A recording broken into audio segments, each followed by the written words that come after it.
বোনের বাসায় গিয়ে কী কাণ্ড করে বসলাম সবাই মিলে, তার জন্য সম্পূর্ণ ভিডিওটি দেখবেন, আশা করি ভালো লাগবে।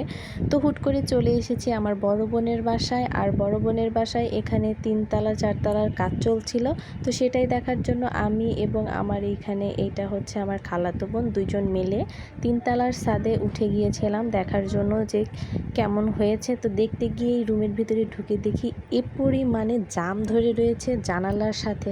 তো দেখেই তো আমরা দুইজন একদম পাড়া শুরু করে দিয়েছি, ওখানেই দাঁড়িয়ে গাছ থেকে পাড়ছিলাম আর খাচ্ছিলাম।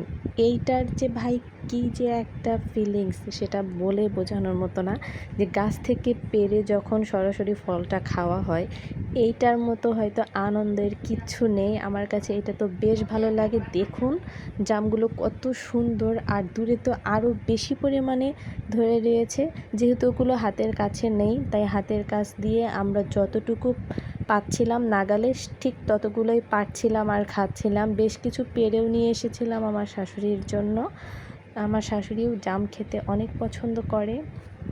আর আমাদের খুঁজতে খুঁজতেও আপু করে চলে আসে, এসে দেখে আমরা এইভাবে জাম পাড়ছি, তাই আপুও কিছু জাম আমাদেরকে আরও পেড়ে দিল। তারপর কিছুক্ষণ পরে নিচে গেলাম, দুপুর হয়ে গিয়েছিল, খাওয়া দাওয়া করলাম, তারপর সন্ধ্যার দিক দিয়ে বাসায় চলে এসেছি। তো কেমন লাগলো আজকের ছোট্ট মিনি এই ভিডিওটা?